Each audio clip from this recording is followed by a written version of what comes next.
तुझे रोते हुए जब भी देखता था तो मेरी आंखों में आंसू आ जाते थे।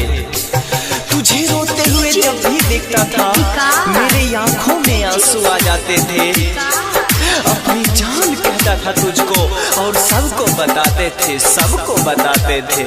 सुन वैद्य बता दे कौनो दवैया जैसे जैतई गम, सनम के दिहल छै जखम।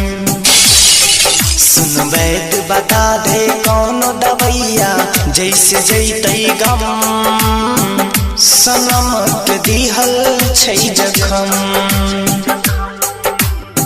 सनम के दिहल छै जखम।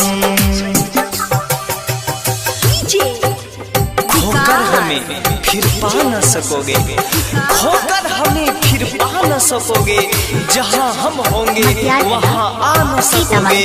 हमें हर पल महसूस तो करोगे, हमें हर पल महसूस तो करोगे, लेकिन पर होगे वहाँ जहाँ से तुम बुला न सकोगे।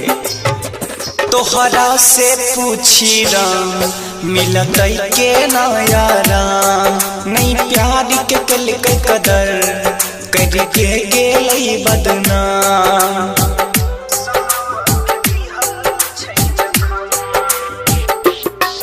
तोहरा से पूछी राम मिलत के ना याराम, नहीं प्यार के कल के कदर करके गेलई बदनाम। गमछा से पोछी लोड़ावा भोरावा तक कानै छी हम, सनम के दिहल छै जखम, सनम के दिहल छै जखम। छोड़ कर चली गई तो कोई बात नहीं, दर्द छुपा लिया करते हैं। तू छोड़ के चली गई तो कोई बात नहीं, दर्द छुपा लिया करते हैं। मेरे दोस्त पूछते हैं किधर गई तेरी जान, मजाक बनाकर तेरी बातों को हवा में उड़ा दिया करते हैं, हवा में उड़ा दिया करते हैं।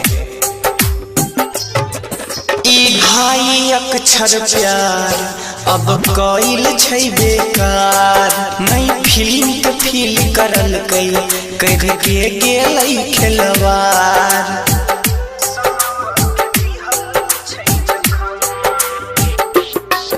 ई ढाई अक्षर प्यार अब कइल छै बेकार, नहीं फीलिंग के फील करल कई करके गेलई खिलवार।